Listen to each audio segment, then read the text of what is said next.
Et passons à une interview réalisée au Salon du Livre d'Histoire de Versailles. Bonjour Isabelle Wlodarczyk. Pouvez-vous nous parler de la collection 10 jours pour changer le monde chez Oscar, dans laquelle vous avez écrit 2 titres? Bonjour, alors c'est une collection qui en effet a débuté cette année, il y a quelques mois, par 2 titres que j'ai écrits. Le but de cette collection, c'est de raconter les 10 jours qui précèdent un événement important, majeur de l'histoire. Les 2 événements que j'ai choisis en ce qui me concerne pour l'instant, c'est l'assassinat d'Henri IV et la découverte de l'Amérique. L'idée, c'est de donner beaucoup de suspense, d'écrire des romans historiques pour les enfants, on va dire à partir de 9 ans, mais qui peuvent se lire, ce sont des livres qui peuvent se lire bien après, qui doivent être trépidants. Ce sont des ouvrages dans lesquels on souhaite donner envie aux enfants d'aller vers l'histoire, mais on est dans de véritables romans. C'est-à-dire que vraiment il faut qu'il y ait du rythme, qu'on vive ces 10 jours qui précèdent l'événement avec intérêt. Voilà. À la fin des 10 jours, donc lorsqu'on arrive à l'événement principal, on rejoue l'histoire dans un chapitre 10 bis et là on s'amuse à inventer l'histoire. Et si finalement Christophe Colomb n'avait pas découvert l'Amérique, et si finalement Henri IV n'avait pas été tué, que se serait-il passé? Donc il y a une dimension uchronie dans cette collection et qui en fait sa spécificité et je trouve son sel, son piquant. C'est une collection originale de ce point de vue-là pour moi et dans laquelle j'ai pris beaucoup de plaisir à travailler. Pourquoi avez-vous choisi les personnages d'Henri IV et de Christophe Colomb pour cette collection? Alors, j'ai choisi ces personnages-là tout d'abord parce que ma tranche d'histoire, on va dire préférée, c'est la Renaissance et le XVIIe siècle. Donc je me sens vraiment à l'aise dans cette période-là. Et dans cette période-là, c'était vraiment ce que j'avais envie de transmettre aux enfants. Donc en ce qui concerne Christophe Colomb, l'intérêt, bien sûr, c'était de réfléchir à ce que cette découverte a pu changer dans l'histoire du monde. Et en ce qui concerne Henri IV, il y avait une dimension policière, une dimension de suspense qui m'intéressait aussi. Voilà. Qu'est-ce qui vous a poussé à écrire des romans historiques? Alors ça, c'est une bonne question. En vérité, je n'en sais pas vraiment grand-chose. Le fait est que ça s'est plutôt imposé à moi. Ça fait quelques années maintenant que finalement mes thèmes de prédilection vont vers l'histoire, alors que je n'aimais pas du tout l'histoire à l'école. J'ai toujours aimé l'histoire de la philosophie. J'ai fait des études de philosophie à la base, donc j'aimais beaucoup l'histoire des concepts, l'histoire des mots aussi.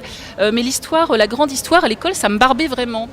Et je la redécouvre finalement en grandissant justement à partir de la littérature jeunesse, parce que je prends vraiment un grand plaisir à mettre en scène ces personnages historique et je revois l'histoire totalement différemment. Voilà, ça prend sens pour moi. Vous écrivez aussi les textes pour des albums. Comment s'effectue cette écriture par rapport à un roman? Alors ça, c'est une vaste question. Donc l'écriture de l'album, qu'il soit historique ou non, est très différente en effet de l'écriture du roman. Sa spécificité, c'est que c'est un texte à trous. C'est-à-dire c'est un texte dans lequel il faut introduire l'image. C'est-à-dire que l'image va venir compléter le texte, mais elle doit déjà en germe être dans le texte. Autrement dit, le texte doit donner naissance à l'image et lui laisser la place dès le départ. Et du coup, c'est une écriture un petit peu que je trouve un petit peu difficile. C'est une écriture assez acrobatique parce qu'on doit toujours songer comme ça au blanc qu'on laisse pour faire sens. Quelles ont été vos sources d'inspiration pour l'album Les Yeux d'Otonashi? Je vois que vous êtes des spécialistes.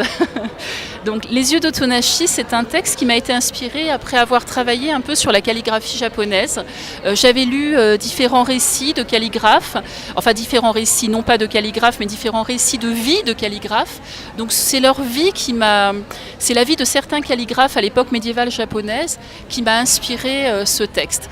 Par ailleurs, j'aime beaucoup l'univers asiatique, l'univers du Japon. C'est un univers qui me fascine finalement, sans avoir été jamais au Japon.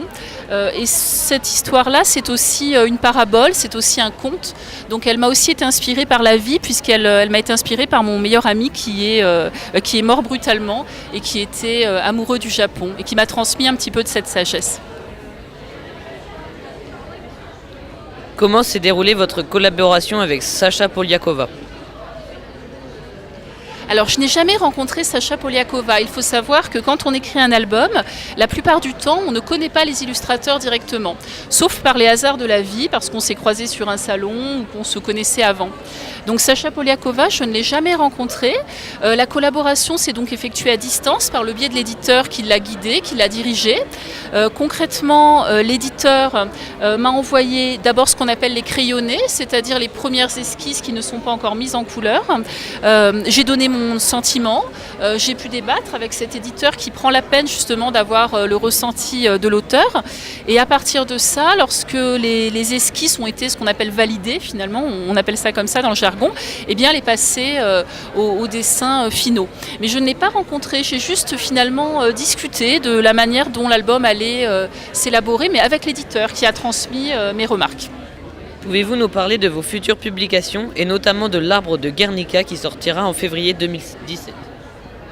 Alors, oui, tout à fait. Donc, l'Arbre de Guernica fait partie des albums de l'histoire. Donc, les albums de l'histoire, c'est une collection que j'ai lancée, en fait, dont j'ai eu l'idée, que j'ai proposée à mes éditeurs, donc chez Oscar, et qu'ils ont souhaité mettre en œuvre.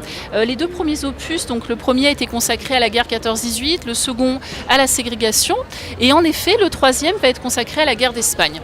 Donc, l'Arbre de Guernica, c'est un ouvrage qui parle de la retirada, mais surtout de la retirada des enfants. C'est-à-dire que sont devenus les enfants pendant la guerre d'Espagne. Donc, pour ce livre, je me suis basée sur des témoignages, des lettres. J'ai recueilli également des témoignages de personnes qui sont encore vivantes aujourd'hui et qui m'ont retranscrit, qui m'ont donné leurs impressions, qui m'ont expliqué leur tranche de vie.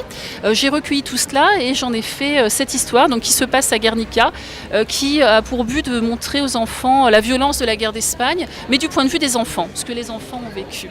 Donc c'est un texte très tendre, j'espère qu'il plaira aux jeunes lecteurs. Donc ça, c'est une des publications à venir. Sinon, écoutez, il y a d'autres publications là qui sont en cours. Une autre dans les albums de l'histoire qui cette fois est consacrée à un grand exode, un grand exil des Indiens Cherokees. Donc c'est quelque chose qu'on ne connaît pas bien en France qui s'appelle la piste des larmes. Et cette piste des larmes, c'est en fait l'extermination des Indiens Cherokees lorsque les Blancs leur ont imposé de partir bien plus à l'ouest aux États-Unis.